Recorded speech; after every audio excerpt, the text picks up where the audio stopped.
মার্কিন যুক্তরাষ্ট্রের ভার্জিনিয়ায় সাবেক প্রধানমন্ত্রী শেখ হাসিনার ছেলে সজীব ওয়াজেদ জয়ের 2টি বাড়ির সন্ধান পেয়েছে দুর্নীতি দমন কমিশন। বাংলাদেশি টাকায় 53 কোটি টাকার বেশি মূল্যের বাড়ি দুটি কেনা হয়েছিল 2024 সালের 6 জুলাই ও 2014 সালের 5 মে।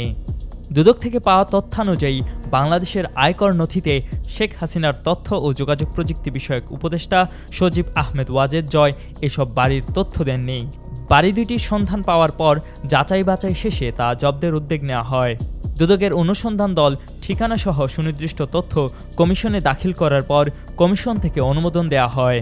এবার আদালত আদেশ দিলে আইনি প্রক্রিয়া অনুসরণ করে যুক্তরাষ্ট্রের আদালতে এই তথ্য পৌঁছানো হবে, যার ভিত্তিতে যুক্তরাষ্ট্র সরকার বাড়িগুলো জব্দ করতে পারে। দুদকের অভ্যন্তরীণ সূত্রে জানা গেছে, সজীব ওয়াজেদের নামে যুক্তরাষ্ট্রে আরও 13টি বাড়ি ও একটি শপিং মলের মালিকানার অভিযোগ রয়েছে, যেগুলোর এখনও তদন্ত চলছে। কুমিল্লার কাগজ, নিউজ ডেস্ক।